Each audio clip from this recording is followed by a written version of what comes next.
विद्यार्थी मित्रों, आज हम कक्षा 8 हिंदी विषय पढ़ रहे हैं और हमारी पहली इकाई है तेरी है जमीन।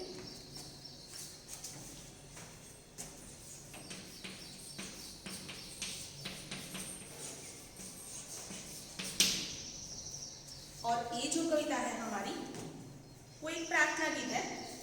प्रकार है उसका प्रार्थना गीत। प्रार्थना का मतलब है हम भगवान से कोई भी विनती करें तो उसे प्रार्थना कहते हैं। और हमारी विनती अगर सच्चे मन से हम करें भगवान से प्रार्थना, तो भगवान हमारी सुन भी लेता है। यहाँ पर ये जो प्रार्थना गीत है तेरी है जमीन, वो द बर्निंग ट्रेन फिल्म से लिया गया है, जिसमें बच्चे ट्रेन में फंसे हुए हैं और कैसे भगवान से पुकारते हैं और अंत में भगवान उनकी सुन लेता है, ये बताया गया है। प्रस्तुत कविता एक प्रार्थना गीत है जिसमें कवि ने ईश्वर के प्रति कृतज्ञता का भाव व्यक्त किया। साथ ही ईश्वर ही सर्वोपरि है, ईश्वर ही सर्वोपरि है वो स्वीकार किया गया है। ईश्वर ही हमारा कर्ता हर्ता सब कुछ है। हम जो जिंदा है, हलन चलन कर रहे हैं, श्वास ले रहे हैं, उसकी वजह है कोई ऐसा तत्व है जो हमें चला रहा है, हमारे जीवन को जीवन दान दिया है, ऐसा कोई तत्व है। तो सबसे पहले बच्चे हम करेंगे काव्यगान। काव्यगान तेरी है जमीन तेरा आसमां, तू बड़ा मेहरबान, तू बख्शिश कर सभी का है तू, सभी तेरे खुदा मेरे, तू बख्शिश कर।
चलो बच्चों, हमने काव्यगान कर लिया।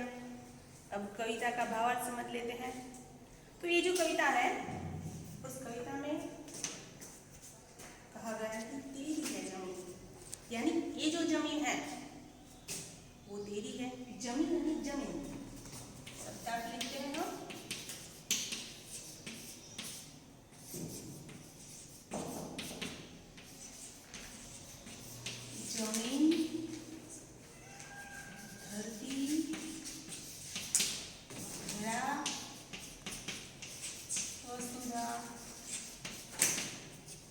वसुंधरा, अवनी, पृथ्वी, ये उसके शब्द है।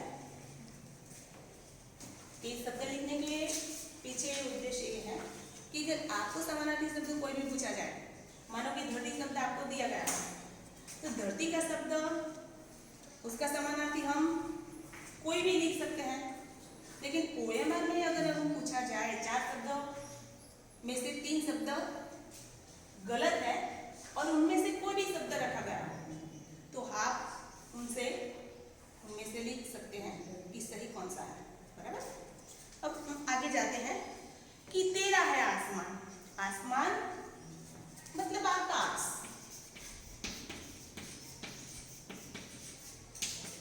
आसमान यानी आकाश,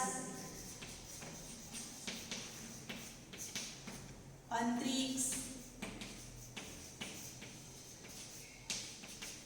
नभ, गगन, अवकाश,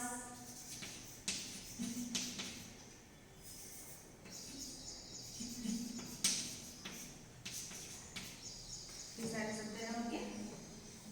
तो यहाँ पर कवि कहते हैं कि हे प्रभु, ये तेरी ही जमीन है, ये तेरा ही बनाया हुआ आसमान है। तू तो बड़ा मेहरबान है। मेहरबान यानी तू तो बड़ा दयालु है। तू बख्शिश कर। बख्शिश करना यानी भेंट दी है तूने।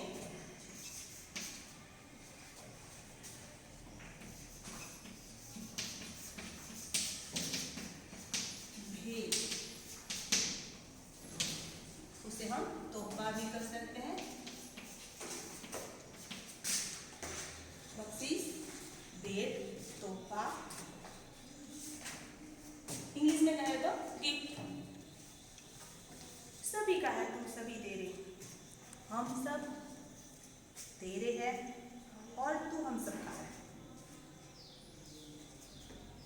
खुदा चाहे, खुदा मेरे तू बख्शिश कर। हे प्रभु, तो हम पर दया रखना, और जो भी तूने ये सब कुछ दिया है वो बख्शिश के रूप में दिया है, भेंट के रूप में दिया है।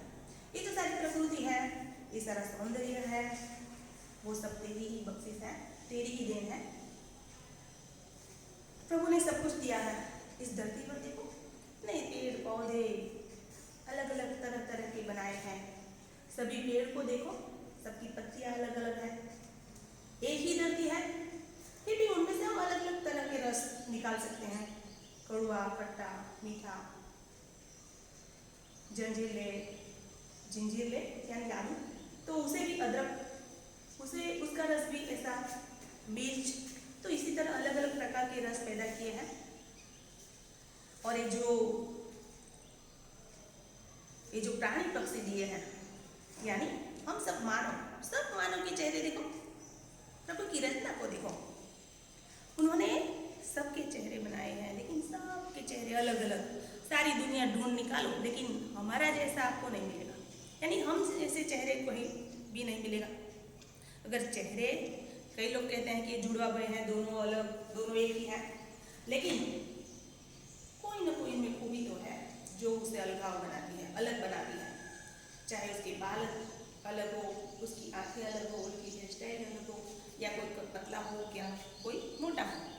तो इसी तरह प्रभु ने ये जो दुनिया बनाई है, बहुत सुंदर दुनिया बनाई है, और प्रभु के बिना एक पत्ता भी नहीं हिलता।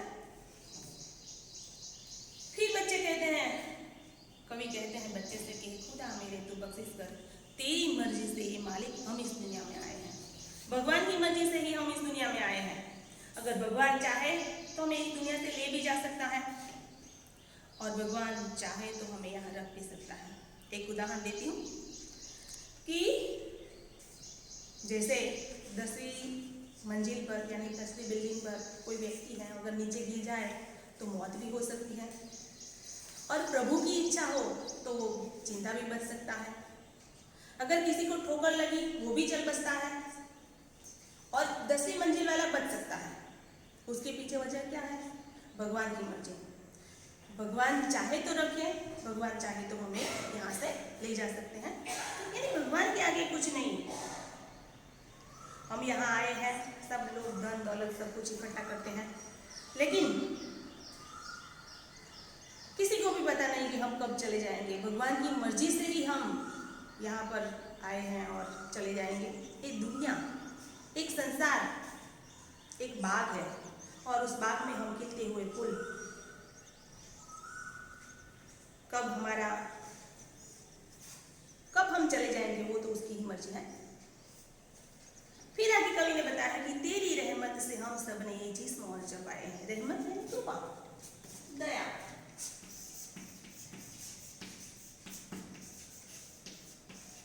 यानी भगवान की कृपा से ही हमने ये सब कुछ मिला है। कोई कहता है कि मैंने ये सब कुछ पाया है, लेकिन गलत है। भगवान की मर्जी हो तो ही हम मिल सकता है। कई बार हम कहते हैं कि नहीं, हमारा नसीब ही नहीं है, तो सही बात है, नसीब भी हम मेहनत करते हैं, लेकिन उनके साथ में नसीब भी जुड़ता है। नसीब अगर हमारे साथ नहीं है तो मेहनत कभी हमारी सक्सेसफुल नहीं हो पाती। फिर आगे बताया है कि तेरी रहमत से हम सब ने ये जिस्म और जा पाए हैं। जिस्म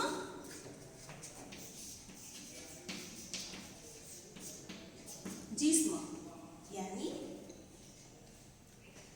हमारा शरीर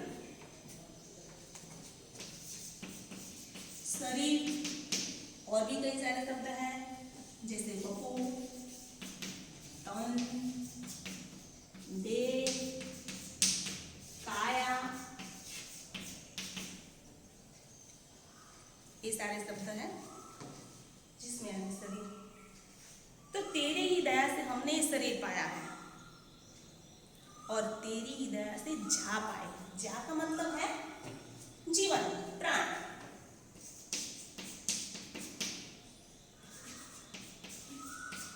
तेरी ही दया से हमने ये प्राण पाए हैं। तू अपनी नजर हम पर रखना, किस हाल में है ये खबर रखना। हे प्रभु, तू हमेशा अपनी कृपा दृष्टि बनाए रखना। नजर यानी दृष्टि, कृपा, अपनी कृपा हम पर बनाए रखना। और हम किस हाल में हैं, चाहे सुख हो चाहे दुख हो, जो भी हालात में हम हैं, लेकिन तू हम पर दृष्टि रखना और हमें सही राह दिखाना। तेरी मर्जी से, तेरी है जमीन, तेरा आसमान, तू तो बड़ा मेहरबान है। हे प्रभु, ये तेरी जमीन है, तेरा आसमान है, यानी सब कुछ तूने हमें भेंट के रूप में दिया है, बख्शिश के रूप में दिया है। ये सब कुछ तेरी ही देन है, और तेरी ही देन से ये सब कुछ हमने पाया है। तू चाहे तो हमें रखे, तू चाहे तो हमें मारे।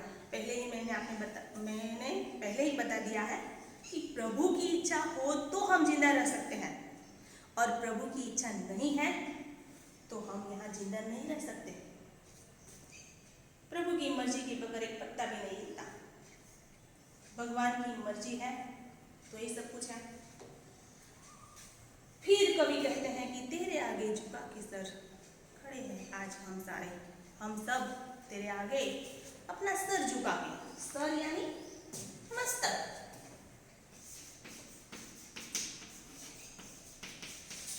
मस्तक शीश, मस्तक शीश। तो हम अपना मस्तक शीश झुका के यहाँ पर आपसे विनती करते हैं। यहाँ पर जो ये सर शब्द है, अगर ये सर जो इस तरह लिखा जाए सर, तो उसका अर्थ ही पलट जाता है, शब्द भेद। ये जो सर है मस्तक है, और ये जो सर है उसका मतलब है बाण, तीर।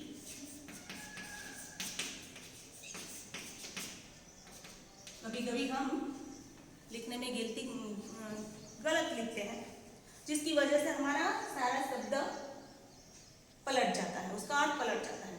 कई बार बच्चे कहते हैं कि नहीं, मैंने तो सारा पेपर लिख डाला, इतना सब कुछ लिखा, इतनी पुरौनी ली, और फिर कहते हैं कि नहीं, मेरे तो इतने ही मार्क्स आए, भाषा में इतने ही मार्क्स आए। उसकी वजह ये है कि आप ऐसी गलती करते हैं, स की जगह स लिख देते हैं, जैसे कि और शब्द भेद है और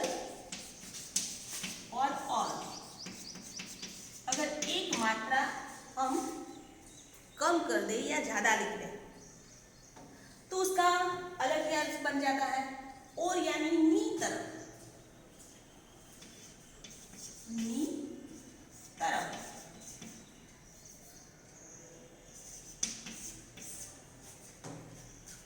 और यानी अनेक।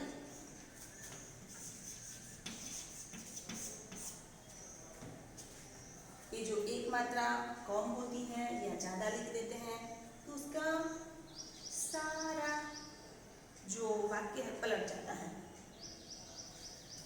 इसीलिए लिखने में हमें सावधानी रखनी चाहिए। फिर कवि कहते हैं कि वो सबसे बड़ी ताकत वाले, भगवान तो ताकतवर है और सब सर्वशक्तिमान है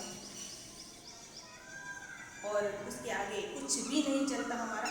तू चाहे तो रावट टाले, तू चाहे तो सारी मुसीबत टाल सकता है, सारी आफत टाल सकते हैं, और तू चाहे दुख देना या सुख देना तेरी ही बात है, तेरी मर्जी है। तो हे प्रभु तू हमेशा हमारा ख्याल रखना, हम किस हाल में हैं वो हमेशा ध्यान में रखना। और बच्चे, मैं तो ये कहना चाहती हूँ कि आप भगवान के मंदिर जाते हैं तो भगवान के मंदिर हम कुछ न कुछ मांगने के लिए जाते हैं, लेकिन हमें भगवान के पास मांगना नहीं है, सिर्फ इतना कहना है कि भगवान तू हमें सद्बुद्धि दे। अगर सद्बुद्धि मिल गई तो सब कुछ मिल जाएगा। पैसा धन दौलत हम मांगते हैं उनकी वजह भगवान को कहते हैं भगवान सद्बुद्धि दें। तो सद्बुद्धि देने से अगर अच्छी बुद्धि है तो अच्छे विचार भी आएंगे, अच्छे विचार आएंगे तो हम अच्छा पढ़ पाएंगे, गलत काम नहीं कर पाएंगे। तो ये बात हमेशा याद रखना।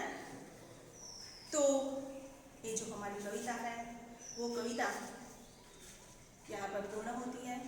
अब बच्चे, अब मैं आपको स्वाध्याय देती हूँ लिखने के लिए। आपको गृह कार्य भी लिखना होगा क्योंकि पढ़ लिया, और मुझे देखना भी पड़ेगा कि आपने कितना ग्रहण किया। तो हम यहाँ पर आपको प्रश्न देते हैं कि आपको स्वाध्याय में क्या लिखना है। तो प्रश्न है कि आपके मत से सर्वोपरि कौन है। पहला प्रश्न मैंने आपको स्वाध्याय में दिया है कि आपके मत से सर्वोपरि कौन है, क्यों। दूसरा प्रश्न है कि भिन्न भिन्न धर्म के लोग प्रार्थना करने के लिए कहाँ कहाँ जाते हैं, बराबर। और फिर बात है हमारी एक कविता मुखपाठ करनी है, वो तो हमें याद रखना है, परीक्षा में भी पूछी जाएगी, बराबर। तो एक कविता मुखपाठ करनी है, ये भी याद रखना। फिर ये जो शब्द है उन शब्दों को भी आप दोबारा दोहरा के लाना।